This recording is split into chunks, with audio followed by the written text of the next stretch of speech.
So hello all, in this video we will see two satisfiability. Two satisfiability is actually a specific problem of Boolean satisfiability. So I'll be explaining Boolean satisfiability first. Then we will come to to satisfiability. So Boolean satisfiability is a question of whether a given Boolean expression is satisfiable or not. That is whether some assignment, some truth assignment to the Boolean variables can make the formula evaluate to true.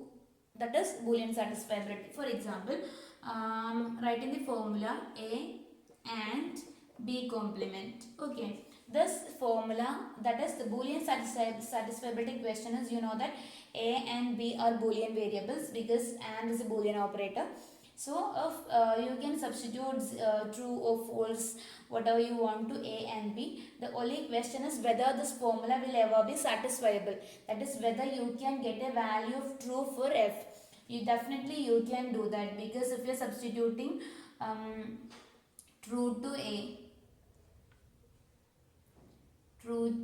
A and false to B.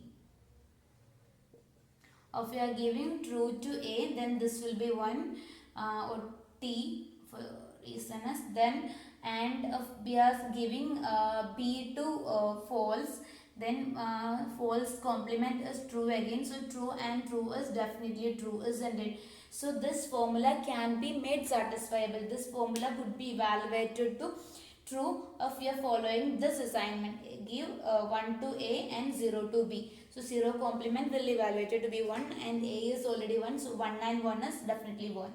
So that is satisfiability. That is you can do any kind of assignments to the Boolean variables in the formula, but the only thing is that whether you can make the formula evaluated to be true. Okay, but there are some formulas which are unsatisfiable. For example, a formula F is equal to A and A complement. Whatever be the value that you are giving to A, you can never make this formula satisfiable, because this is just the opposite of this. So you can't satisfy. If you are giving 0, this will be 0, this will be 1. If you are giving 1, this will be 1, but this will be 0. So you never ever you can get a 1 out of this formula. So that is unsatisfiability. This formula is unsatisfiable. Okay. So hope that is clear.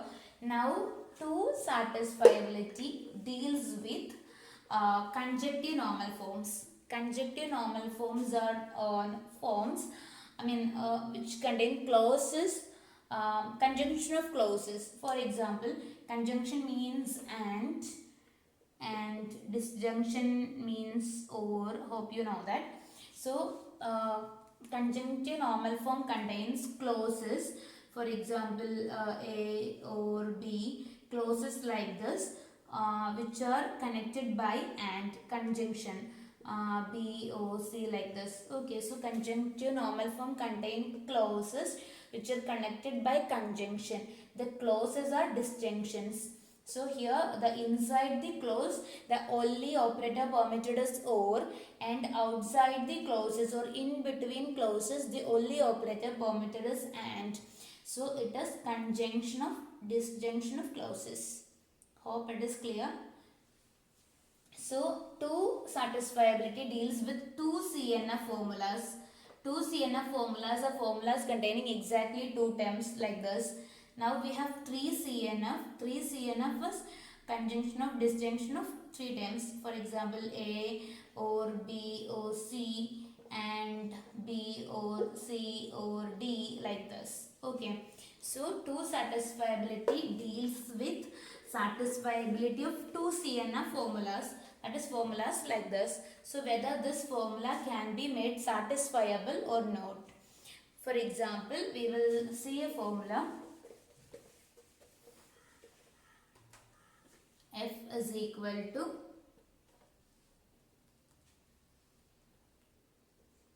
x1 or x2 and x2 or x2 complement. Okay, so if this formula is to be satisfied, what do you need is all as it is conjunction in between the clauses, all the clauses should be true. All the clauses should be true. Then only we can say that this formula is true. For example, if we are giving 1 to x1 and 1 to x2, this is 1 or this is 1. So 1 or 1 is 1, and now x2 is 1, but x2 complement is 0. So 1 or 0. So you will get 1 here, and 1 or 0 is definitely 1. So you will get 1 and 1. So f is 1 and 1, which is 1. So this formula is satisfiable. Okay. Now what do you have to, what we will see in this video is we can convert or we can prove that we can do many things here. We can prove that 2 satisfiability is polynomial time algorithm. To prove that 2 satisfiability is a polynomial time algorithm, what we can do is we can reduce 2 satisfiability into another polynomial time algorithm, which is the path problem, that is finding out paths in a graph, strongly connected components and all. Okay, so we will convert 2 satisfiability into a path problem. Okay, so to convert 2 satisfiability into a path problem, there are certain things that you need to know. See, x1 or x2. Okay, so this means that if x1 is false, x2 should be definitely true, isn't it? Then only we can get this evaluated to 1. As it is conjunction, all the clauses should be evaluated to true, no doubts. So if x1 is false, if at all x1 is false, x2 should be true. And if at all x2 is false, x1 should be true for sure, isn't it? So we can write a single clause like this, that is x1 complement implies x2 and x2 complement implies x1. Okay, so when we convert this formula into a graph to reduce it into a path problem, for a clause like this we will be including these two edges. Are you getting me? We will be including these two edges. For example, if there are m clauses, we will have 2 into m edges in the graph that we are creating. Okay, and we will have nodes for all the required Boolean variables. So this is how we convert this into a graph. So for each clause like this, we will be having 2 edges like this, because this means that if x1 is false, x2 should be definitely true, and if at all x2 is false, x1 should be definitely true. So now I will show you how we can convert this into a graph.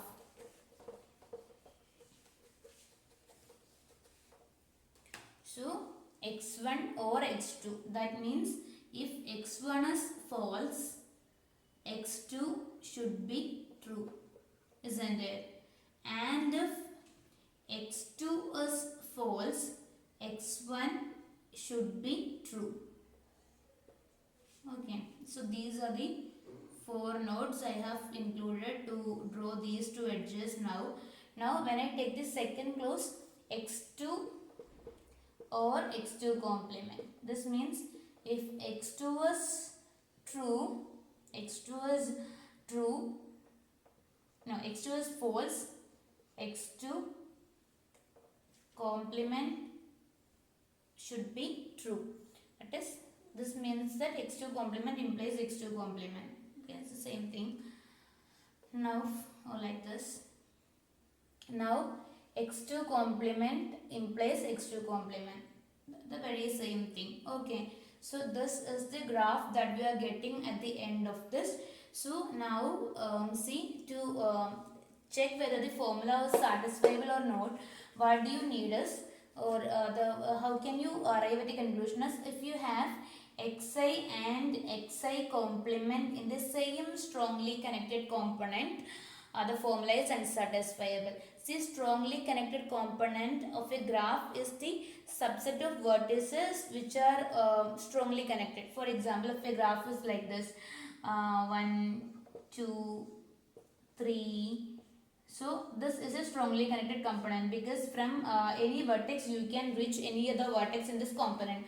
If you have 4 also, 4 is not a part of the strongly connected component, because you can't reach 4 from 1, you can't reach 4 from 2, or you can't reach 4 from 3. And if you have 5 here, 5 is part of the strongly connected component. No, 5 is not a part of the strongly connected. I'm sorry, I wanted to draw the arrow like this. Yeah, 5 is part of the strongly connected component because you can reach 5 from any vertex in this component, but not 4. You can't reach 4 from all the other vertices. So 4 is not a strongly connected component, so it contains two strongly connected components. One is this and another one is this. So strongly connected component, if a graph is a subgraph in which every node is accessible from every other node. Okay, but here we have two different components. See x1. There are four different strongly connected components here. X1 is a single component, x2 is another component, x2 complement is another component, x1 is another component. Because we don't have any strongly connected component, and we don't have x1 and we have x1 and x1 complement, but they are in different strongly connected components. Similarly, you have x2 and x2 complement, but they are in different strongly connected components. So the graph is this formula is satisfiable. Okay, if xi and xi complement falls in the same strongly connected component, the graph will be unreach. The formula will be unsatisfiable. I will show you a different example.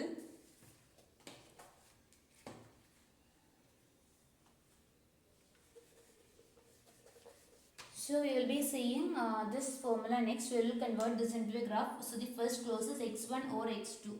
So we will have the edge x1 complement to x2, and then x2 complement to x1.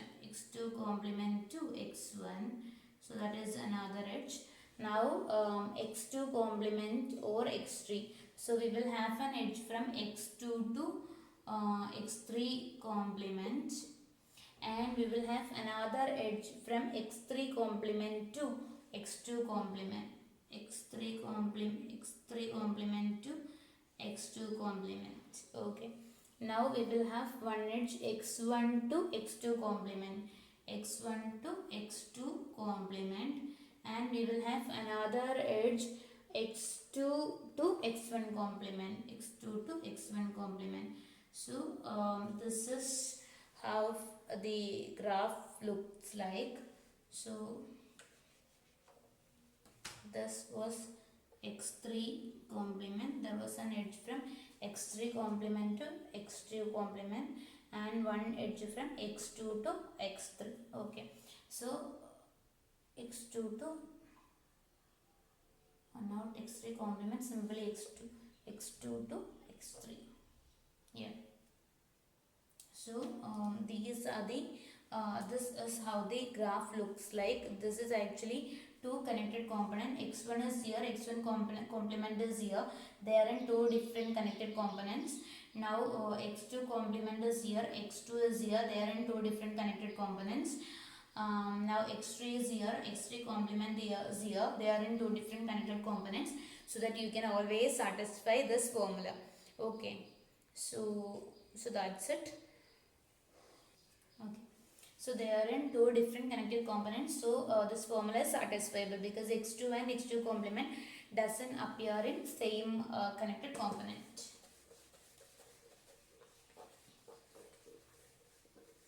So if you need an example in which the formula is unsatisfiable, I will give you a formula. F is equal to x1 over x2. Now and x2 and or x1 complement and x1 over x2 complement and x1 complement over x2. So I have taken all the combination x1 or x2, x1 x2 both are complemented, x1 x2 is complemented, x1 is complemented. So definitely this formula is unsatisfiable, and we will see the graph. So x1 complement to x2. Now x2 to x2 complement to x1. Now yeah, I'll make this graph a bit low, a bit huge. x1 complement to x2. Now x2 complement to x1, that is another edge. Now x2 to x1 complement, x2 to x1 complement, yeah. Now x1 to x2 complement, okay. Now x1 to x1 complement to x2 complement, okay. Now x2 to x1 complement, x2 to x2 to x1, sorry. Now x1 to x2 complement,